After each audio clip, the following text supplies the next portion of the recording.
Hello students, in last video we have discussed about introduction of solution. Second topic of solution we have already discussed in some basic concept of chemistry. That topic is concentration terms. Concentration term में हमने study किया था molarity, normality, mole fraction, mass by mass percent, mass by volume percent, volume by volume percent, ppm etc. Now next topic of chapter solution is solubility of a solid in liquid and solubility of gas in a liquid. अब हम दोनों के बारे में detail से study करेंगे. तो जो फर्स्ट है हमारा solubility of a solid in liquid, कि जो solubility है solid की liquid के अंदर वो हम किस टर्म में डिफाइन करेंगे. तो हम कैसे डिफाइन करेंगे कि the maximum amount of solid that can dissolve in 100 gram of liquid. और लिक्विड हमारा क्या है, सोलवेंट है. कि जो 100 ग्राम ऑफ सोलवेंट है, जो हमारा लिक्विड है, उसमें मैक्सिमम कितना सॉलिड डिजोल्व हो सकता है एट पर्टिकुलर टेम्परेचर. हमने टेम्परेचर फिक्स कर लिया. और टेम्परेचर क्या है, जिस टेम्परेचर पे हम एक्सपेरिमेंट परफॉर्म कर रहे हैं. To make the saturated solution means जो maximum amount of solid 100 gram of liquid में, सॉल्वेंट में एक पर्टिकुलर टेम्परेचर पे डिजोल्व हो सकता है, वो उसकी क्या होती है, सोलिबिलिटी. अब सैचुरेटेड सॉल्यूशन क्या होता है, हमने ये कहा है कि to form the saturated solution. Saturated solution का मीन्स क्या है, the solution in which no more solute can be dissolve at given temperature. कि गिवन टेम्परेचर पे हम उसमें और सोल्यूट डिजोल्व नहीं कर सकते. जितना सोल्यूट डिजोल्व होना था वो उसमें हो चुका, उसको हम क्या कहेंगे, सैचुरेटेड सॉल्यूशन. अनसैचुरेटेड सॉल्यूशन क्या होता है, the solution in which more solute can be dissolve at given temperature. जैसे हम शुगर को वाटर के अंदर डिजोल्व करते हैं, तो शुगर वाटर के अंदर डिजोल्व होती जाती है. तो वो स्टेज क्या है, जो हमारे सॉल्यूशन की जो स्टेज है वो अनसैचुरेटेड सॉल्यूशन है. बट एक स्टेज ऐसी आएगी कि हम जितना शुगर डिजोल्व करेंगे उतनी वो क्रिस्टलाइज आउट हो जाएगी. तो वो हमारा सैचुरेशन पॉइंट है. At the saturation point rate of dissolution become equal to rate of crystallization. फिर हम कहेंगे कि शुगर है वो डिजोल्व होना बंद हो गई, कि शुगर है वो ज्यादा डिजोल्व नहीं हो रही उससे ज्यादा. तो वो सैचुरेशन पॉइंट होता है. सैचुरेशन पॉइंट का मीन्स क्या है,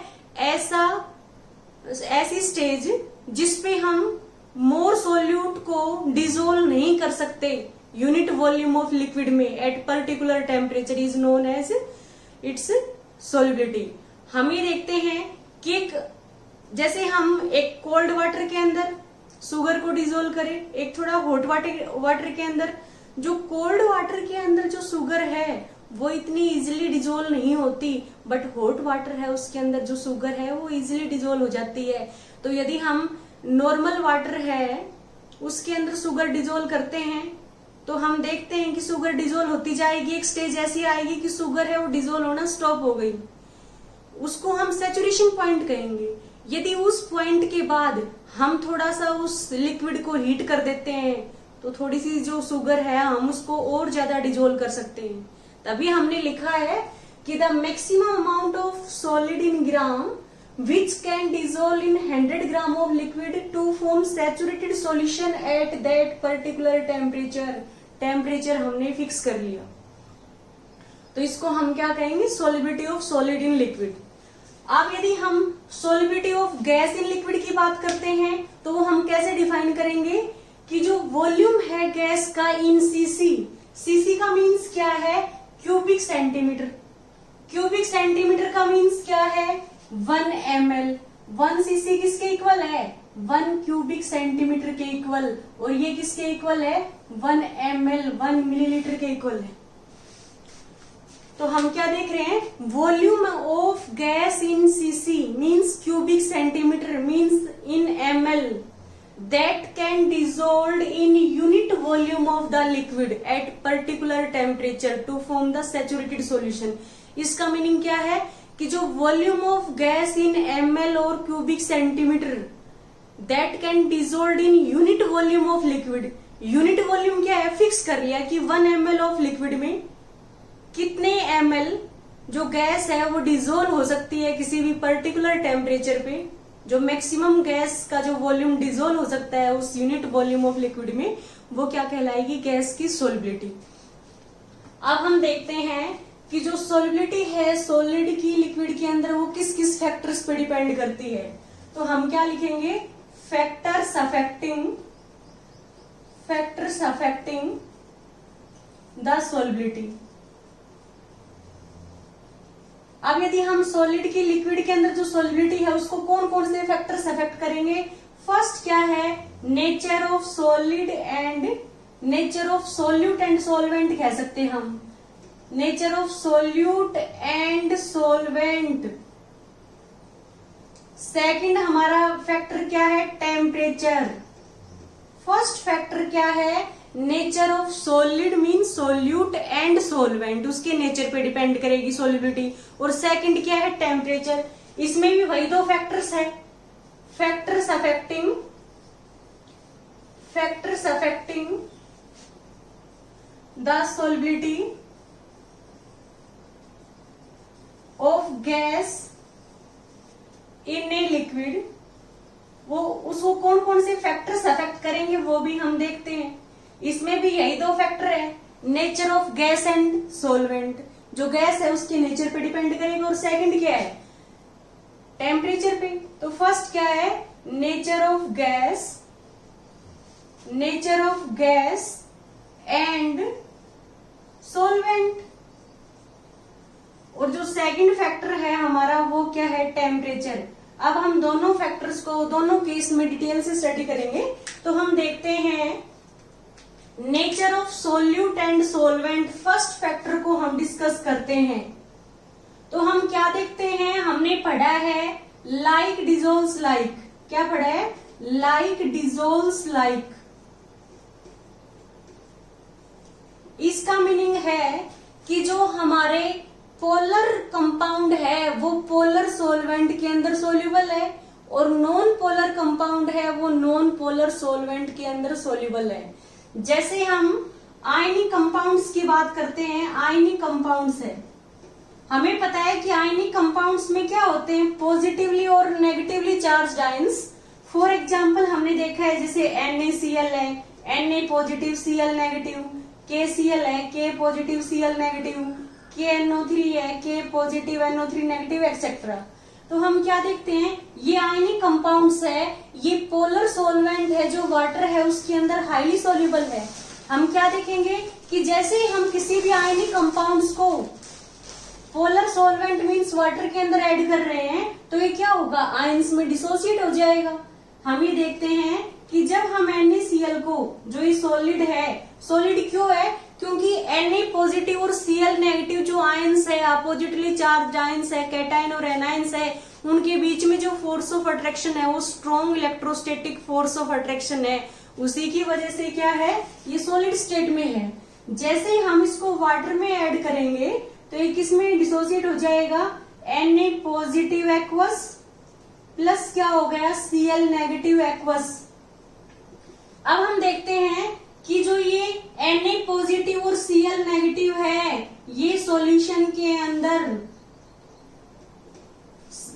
किसके साथ बॉन्ड बनाएंगे, किसके साथ एसोसिएट रहेंगे, वाटर मॉलिक्यूल के साथ। तो जो Na पॉजिटिव है, ये जो वाटर है उसके नेगेटिव एंड को अपनी तरफ अट्रैक्ट करेगा। अब नेगेटिव एंड वाटर में क्या है, ऑक्सीजन है, ऑक्सीजन पे क्या होता है, पार्शियल नेगेटिव चार्ज, Na पे क्या है, पॉजिटिव चार्ज, तो इनके बीच में क्या है, अट्रैक्शन है। ऐसे ही काफी वाटर मॉलिक्यूल है वो Na पॉजिटिव के सराउंडिंग में एसोसिएट रहेंगे, तो इनके बीच में जो अट्रैक्शन है इसको हम क्या कहेंगे, ion dipole attraction. Na positive ion है और H2O क्या है, पोलर मॉलिक्यूल है। तो जो पोलर मॉलिक्यूल है उसमें दो एंड होते हैं, एक तो हमारा क्या है, नेगेटिव एंड है, नेगेटिव पोल है, ये क्या है, पॉजिटिव है। तो जो पोलर मॉलिक्यूल है Na पॉजिटिव उसके नेगेटिव एंड को अपनी तरफ अट्रैक्ट करेगा। ऐसे ही यदि अनदर वाटर मॉलिक्यूल है तो Na पॉजिटिव क्या करेगा, उसके नेगेटिव एंड को अपनी तरफ अट्रैक्ट करेगा। ऐसे ही नेक्स्ट जो वाटर मॉलिक्यूल है उसके नेगेटिव एंड को Na पॉजिटिव अपनी तरफ अट्रैक्ट करेगा। तो ये जो अट्रैक्शन है इसको हम क्या कहेंगे, आयन डाइपोल अट्रैक्शन। ऐसे ही हम Cl नेगेटिव की बात करते हैं। Cl नेगेटिव जो क्लोराइड आयन है उसके सराउंडिंग में क्या होंगे, वाटर मॉलिक्यूल्स। अब जो क्लोराइड आयन है ये वाटर मॉलिक्यूल्स के पॉजिटिव एंड को अपनी तरफ अट्रैक्ट करेगा, क्योंकि क्लोराइड आयन पे क्या है, नेगेटिव चार्ज है, तो ये पॉजिटिव एंड को अपनी तरफ अट्रैक्ट करेगा।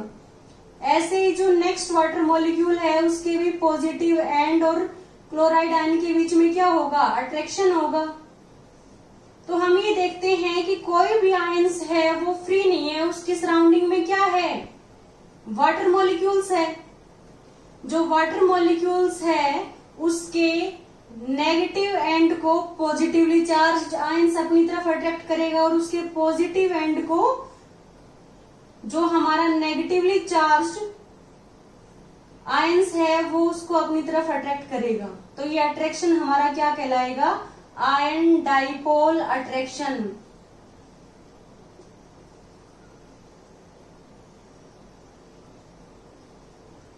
अब ये जो आयंस है ये ग्रुप में नहीं होते वाटर के अंदर, क्योंकि आयंस है उसके सराउंडिंग में वाटर मॉलिक्यूल्स है।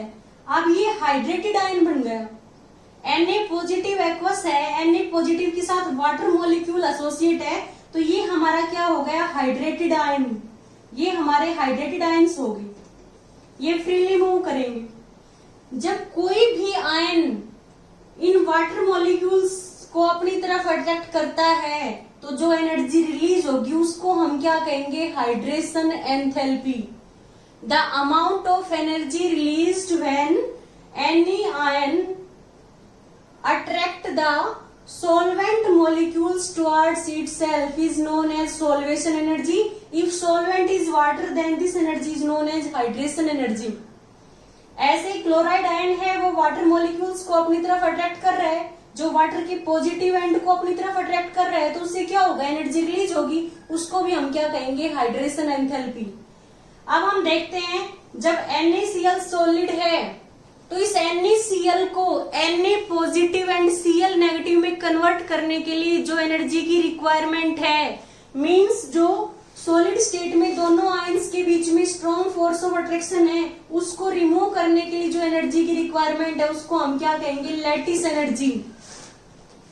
तो लैटिस एनर्जी क्या होती है, the amount of energy required to separate the ions of a particular electrolyte is known as it's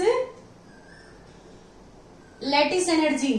अब सॉलिबिलिटी के लिए कंडीशन क्या है, यदि हाइड्रेशन एंथैल्पी ज्यादा है लैटिस एंथैल्पी से तो वो हमारा कंपाउंड क्या होगा, वाटर के अंदर सोल्यूबल होगा। यदि कोई कंपाउंड वाटर के अंदर इनसोल्यूबल है, इसका मीनिंग क्या है कि जो लैटिस एंथैल्पी है मींस उस पर्टिकुलर कंपाउंड को आयंस में कन्वर्ट करने के लिए जो एनर्जी की रिक्वायरमेंट है वो ज्यादा है as compare to hydration enthalpy. Means वो आयन में कन्वर्ट हो गया, उसके बाद वो वाटर मॉलिक्यूल्स को अपनी तरफ अट्रैक्ट कर रहा है, तो जो एनर्जी रिलीज हो रही है वो हाइड्रेशन एंथैल्पी है। यदि लैटिस एनर्जी किसी कंपाउंड की ज्यादा है हाइड्रेशन एंथैल्पी से तो वो कंपाउंड क्या होगा, इनसोल्यूबल होगा। तो हम कंडीशन क्या देखते हैं, हमारा जो मेन पॉइंट है इसमें वो क्या है, for solubility of any compound. कोई भी कंपाउंड है हमारा, उसके लिए उसकी सॉल्युबिलिटी के लिए कंडीशन क्या है कि हाइड्रेशन एंथैल्पी है वो ज्यादा होनी चाहिए किससे, लैटिस एंथैल्पी से, तभी हमारा कंपाउंड क्या होगा, वाटर के अंदर सोल्यूबल होगा, लैटिस एंथैल्पी से। ओके, तो हमने फर्स्ट कंडीशन पढ़ी है nature of solute and solvent, उस पे क्या होगी, सोलिबिलिटी डिपेंड करेगी सॉलिड की इन लिक्विड के अंदर। हमने क्या पढ़ा, like dissolves like, polar compound है वो पोलर सॉल्वेंट के अंदर सोल्यूबल है और नॉन पोलर कंपाउंड है वो नॉन पोलर सॉल्वेंट के अंदर सोल्यूबल है। अब इसमें हम एग्जांपल देखते हैं आयनिक कंपाउंड्स का। उसमें हमने पढ़ा है कि आयनिक कंपाउंड्स है उसमें positively and negatively charged ions होते हैं, तो जैसे ही वाटर में डालेंगे तो ये आयंस में डिसोसिएट हो जाएंगे। अब ये आयंस है, ये वाटर के अपोजिट एंड को अपनी तरफ अट्रैक्ट करेंगे, तो इसकी सराउंडिंग में क्या आ गए, वाटर मॉलिक्यूल्स आ गए, तो ये हमारे हाइड्रेटेड आयंस बन गए। और जब कोई भी आयंस वाटर मॉलिक्यूल्स को अपनी तरफ अट्रैक्ट करेगा तो जो एनर्जी रिलीज होगी उसको आप हाइड्रेशन एंथैल्पी, तो जो ये हाइड्रेशन आयन है ये फ्रीली मूव करेंगे। यदि किसी भी मॉलिक्यूल की हाइड्रेशन एंथैल्पी ज्यादा है लैटिस एंथैल्पी से, तो वो कंपाउंड हमारा क्या होगा, वाटर के अंदर सोल्यूबल होगा। ओके, अब हम नेक्स्ट फैक्टर पढ़ते हैं टेम्परेचर के बारे में। अब हम देखते हैं कि हमारे जो सॉलिड है वो 3 कैटेगरी में डिवाइड करेंगे। एक तो सॉलिड्स ऐसे होते हैं कि जिनको जो पर्टिकुलर लिक्विड के अंदर डिजोल्व है, यदि हम टेम्परेचर इंक्रीज करेंगे तो उनकी सोलिबिलिटी क्या होगी, इंक्रीज होगी। सेकंड टाइप के कंपाउंड्स ऐसे होते हैं कि जब हम टेम्परेचर इंक्रीज करेंगे तो उनकी सोलिबिलिटी क्या होगी, डिक्रीज होगी। और थर्ड कंपाउंड ऐसे होते हैं कि जिनकी जब हम टेम्परेचर को इंक्रीज करेंगे तो उनकी सोलिबिलिटी इंक्रीज भी हो सकती है, डिक्रीज भी हो सकती है। वो किस फैक्टर पे डिपेंड करेगी कि वो टेम्परेचर के साथ ट्रांजिशन शोज कर रहे हैं क्या, वो एक फॉर्म से दूसरी फॉर्म में चेंज हो रहे हैं क्या। हम ये तीनों कंपाउंड्स के बारे में डिस्कस करते हैं।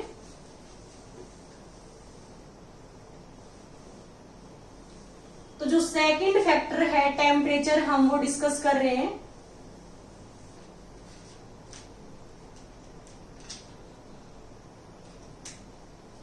टेम्परेचर है उसके केस में हमारे 3 कंपाउंड्स है। फर्स्ट कैटेगरी के जो कंपाउंड्स है उनकी सोलिबिलिटी इंक्रीज होगी विद इंक्रीज इन टेम्परेचर। तो हम क्या लिखेंगे इसमें, compounds whose solubility increases with increase in temperature, with increase in temperature। Example हम इसमें किसका देखेंगे, NaCl, KCl, KNO3, NaNO3 etcetera. Second जो हमारी कैटेगरी है वो ऐसे कंपाउंड्स है जिनकी सोलिबिलिटी है वो डिक्रीज होगी।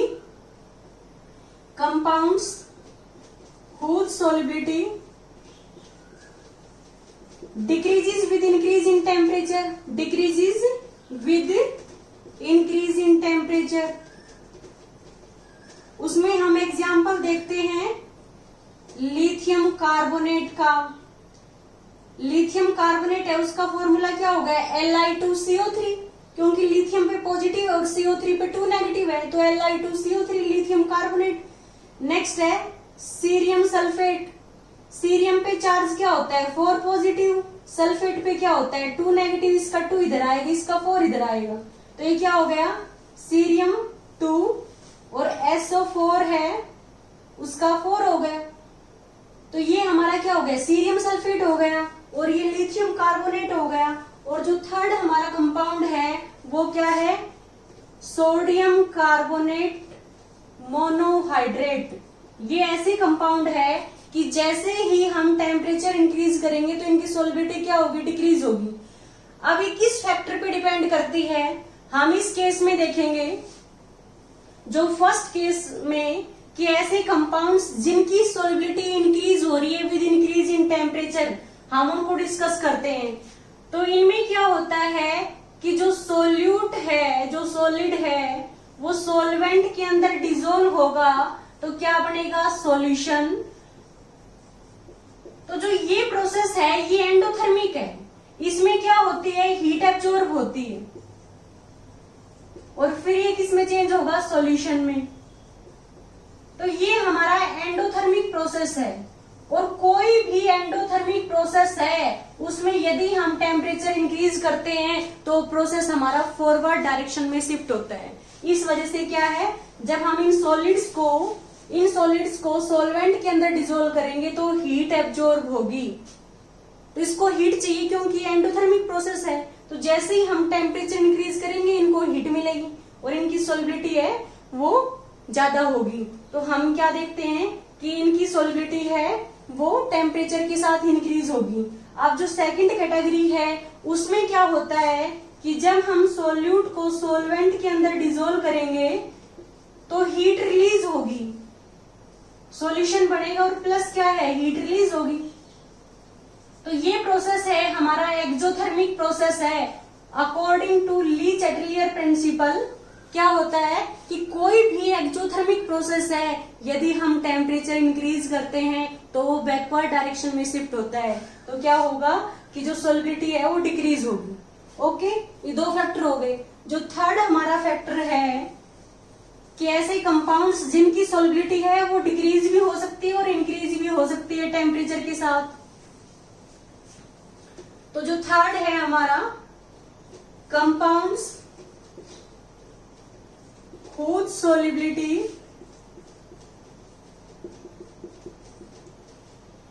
increases or decreases with temperature, for example हम अमोनियम नाइट्रेट का एग्जाम्पल ले रहे हैं। अमोनियम नाइट्रेट का, अमोनियम पे चार्ज क्या होता है, पॉजिटिव, और नाइट्रेट पे क्या होता है, नेगेटिव। तो हम अमोनियम नाइट्रेट का एग्जाम्पल ले रहे हैं। सेकंड हम कैल्शियम क्लोराइड हेक्साहाइड्रेट का एग्जाम्पल लिया है। नेक्स्ट जो हमारा एग्जाम्पल है वो सोडियम सल्फेट डेकाहाइड्रेट का है, Na2SO4 डॉट 10H2। अब इनके केस में हम क्या देखते हैं कि यदि हम y एक्सिस के अलोंग सॉल्युबिलिटी ले रहे हैं और x एक्सिस के अलोंग हम टेम्परेचर ले रहे हैं, तो जैसे हम अमोनियम नाइट्रेट की बात करते हैं तो इसका ग्राफ इस तरह से आएगा। ये क्या होता है कि इतने टेम्परेचर पे ये जो हमारा अमोनियम नाइट्रेट है दूसरी फॉर्म में चेंज हो जाएगा। पहले अल्फा फॉर्म में था, तो अल्फा फॉर्म की सॉल्युबिलिटी इंक्रीज होती विद इंक्रीज इन टेम्परेचर, एक पर्टिकुलर टेम्परेचर पे बीटा फॉर्म में चेंज हो गया, तो इसकी सॉल्युबिलिटी क्या होगी, इसकी भी इंक्रीज हो रही है। तो ये ग्राफ हमारा अमोनियम नाइट्रेट का है। अब जैसे हम कैल्शियम क्लोराइड हेक्साहाइड्रेट की बात करते हैं तो इस केस में हम क्या देखेंगे कि जो हमारी सॉल्युबिलिटी है वो इस तरह का ग्राफ फॉलो करेंगे। इसमें क्या होता है, जैसे ये कैल्शियम क्लोराइड हेक्साहाइड्रेट का ग्राफ है, फिर इस टेम्परेचर पे क्या होगा, ये कैल्शियम क्लोराइड टेट्राहाइड्रेट में कन्वर्ट हो जाएगा, 2 वाटर मॉलिक्यूल लॉस कर दिए। फिर इस टेम्परेचर पे क्या होगा, कैल्शियम क्लोराइड है 2H2O में कन्वर्ट हो जाएगा, और इस टेम्परेचर पे क्या होगा, ये एनहाइड्रस कैल्शियम क्लोराइड में कन्वर्ट हो जाएगा। इसके साथ जितने भी वाटर मॉलिक्यूल है सारे बाहर निकल जाएंगे, मीन्स वाटर ऑफ क्रिस्टलाइजेशन को ये लॉस कर देगा। अब हम सोडियम सल्फेट की बात करते हैं, तो सोडियम सल्फेट के केस में क्या होता है, पहले तो सॉल्युबिलिटी इंक्रीज होगी टेम्परेचर के साथ और बाद में क्या होगी, डिक्रीज होगी। तो ये पॉइंट है हमारा। इस पॉइंट से पहले तो ये सोडियम सल्फेट डॉट 10H2O है, सोडियम सल्फेट डेकाहाइड्रेट। इस टेम्परेचर के बाद क्या होगा, ये अपने वाटर को लॉस कर देगा और किस में चेंज हो जाएगा, सोडियम सल्फेट में, एनहाइड्रस सोडियम सल्फेट में। ओके, हमने थर्ड कैटेगरी पढ़ी है कि इसमें किसी की सॉल्युबिलिटी इंक्रीज भी हो सकती है और डिक्रीज भी हो सकती है। जैसे हमने सोडियम सल्फेट डेकाहाइड्रेट की बात की है, पहले तो सॉल्युबिलिटी क्या होगी, इंक्रीज होगी, फिर उसके बाद क्या होगा, इतने टेम्परेचर पे सारे वाटर मॉलिक्यूल को लॉस कर देगा, तो ये एनहाइड्रस में चेंज हो गए। कैल्शियम क्लोराइड हेक्साहाइड्रेट है, पहले सॉल्युबिलिटी इंक्रीज होगी, इस टेम्परेचर पे 2 वाटर मॉलिक्यूल को लॉस कर देगा, किस में कन्वर्ट हो गया, कैल्शियम क्लोराइड टेट्राहाइड्रेट में, 4 वाटर मॉलिक्यूल है। इस टेम्परेचर पे क्या होगा, 2 वाटर मॉलिक्यूल को फर्दर लॉस करेगा, तो ये कैल्शियम क्लोराइड डॉट 2H2 में कन्वर्ट हो गया। इस टेम्परेचर पे बिल्कुल सारे वाटर ऑफ क्रिस्टलाइजेशन को लॉस्ट करेगा और किस में कन्वर्ट हो गया, एनहाइड्रस कैल्शियम क्लोराइड में। ये हमने दोनों फैक्टर्स डिस्कस किए हैं। Solubility of solid in liquid में 2 फैक्टर्स पर डिपेंड करती है, nature of solute and solvent, और सेकंड क्या है, टेम्परेचर। अब हम गैस की सॉल्युबिलिटी है लिक्विड के अंदर, वो किस फैक्टर पे डिपेंड करती है उसके बारे में डिस्कस कर रहे हैं। तो फर्स्ट फैक्टर है nature of gas and solvent. अब गैस हमारी 2 टाइप्स की हम देखते हैं कि कुछ गैस है जैसे ऑक्सीजन है, नाइट्रोजन है, हाइड्रोजन गैस है, ये वाटर के अंदर काफी कम सोल्यूबल होती है as compare to CO2, ammonia, sulphur dioxide, ये क्या है, highly soluble gases in water. और ये क्या है, less soluble in water to less extent, soluble in water to lesser extent, ये वाटर के अंदर कम सोल्यूबल है। ऑक्सीजन, नाइट्रोजन और हाइड्रोजन। और CO2, अमोनिया और SO2 है, वाटर के अंदर ज्यादा सोल्यूबल है, because they combine with water, ये वाटर के साथ है, केमिकल रिएक्शन करती है। जैसे CO2 combine with water to form H2CO3 that is carbonic acid, NH3 react with water to form ammonium hydroxide, next SO2 react with water to form sulphurous acid. तो ये gases है, ये क्या करती है, वाटर के साथ रिएक्शन करती है, इस वजह से ज्यादा सोल्यूबल है। और ये क्या है, कम सोल्यूबल है। दूसरा क्या है, इनका जो क्रिटिकल टेम्परेचर है उसकी वैल्यू क्या है, वो ज्यादा है। और इनकी क्रिटिकल टेम्परेचर की वैल्यू क्या है, कम है। इनको लिक्विफाई करने के लिए आपको काफी कम टेम्परेचर करना पड़ेगा, मीन्स जो गैस का टेम्परेचर है काफी ज्यादा आपको रिड्यूस करना पड़ेगा, तब इनकी मॉलिक्यूल्स काफी क्लोज आएंगे। इनकी मॉलिक्यूल्स के बीच में जो इंटरमोलिकुलर फोर्स ऑफ अट्रैक्शन है वो काफी कम होता है, इसलिए जल्दी लिक्विफाई नहीं होती, तो इनकी सॉल्युबिलिटी भी कम होती है। और ये गैसेज है, इनकी मॉलिक्यूल्स के बीच में जो इंटरमोलिकुलर फोर्स ऑफ अट्रैक्शन है वो इनके कंपैरिजन में क्या है, ज्यादा है। तो जैसे ही हम थोड़ा सा टेम्परेचर डिक्रीज करेंगे तो ये गैस के मॉलिक्यूल्स क्लोज आएंगे, इनके बीच में अट्रैक्शन होगा, गैस लिक्विफाई हो जाएगी और इनकी सॉल्युबिलिटी भी ज्यादा होती है। कुछ गैस ऐसी है कि जो वाटर के अंदर कम सोल्यूबल है बट अदर सॉल्वेंट के अंदर ज्यादा सोल्यूबल है। तो हम देखते हैं कुछ गैसेज जैसे हाइड्रोजन है हमारी, नाइट्रोजन है, या फिर जो नोबल गैसेज है वो हमारी नॉन पोलर सॉल्वेंट के अंदर ज्यादा सोल्यूबल है। जैसे H2 है और हमारी N2 है, और जितने भी नोबल गैसेज है जैसे जीनोन है, आर्गन है, ये सारी की सारी नॉन पोलर है। तो ये नॉन पोलर सॉल्वेंट के अंदर सोल्यूबल है, दैट इज हाइड्रोकार्बन है, इनके अंदर ज्यादा सोल्यूबल है, क्योंकि हाइड्रोकार्बन्स भी क्या होते हैं, नॉन पोलर होते हैं। और हमने पढ़ा है लाइक डिजोल्व्स लाइक में पोलर के अंदर सोल्यूबल है और नॉन पोलर के अंदर सोल्यूबल है।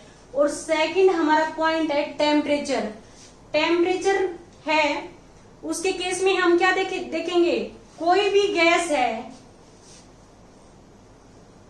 और वो किसी लिक्विड के अंदर हम डिजोल्व कर रहे हैं तो क्या बन गया, सॉल्यूशन, प्लस क्या होता है, हीट रिलीज होती है। ये प्रोसेस क्या है, एक्सोथर्मिक प्रोसेस है। तो जैसे ही टेम्परेचर इंक्रीज करेंगे तो जो हमारा ये प्रोसेस है ये बैकवर्ड डायरेक्शन में शिफ्ट हो जाएगा, मींस गैस की सॉल्युबिलिटी है वो लिक्विड के अंदर डिक्रीज होगी। ये हमने 2 पॉइंट डिस्कस किए यहाँ पे। ओके स्टूडेंट्स, यदि आपको इस लेक्चर में कहीं कोई डाउट हो प्लीज आप हमें कमेंट्स कीजिएगा। Okay, thank you students.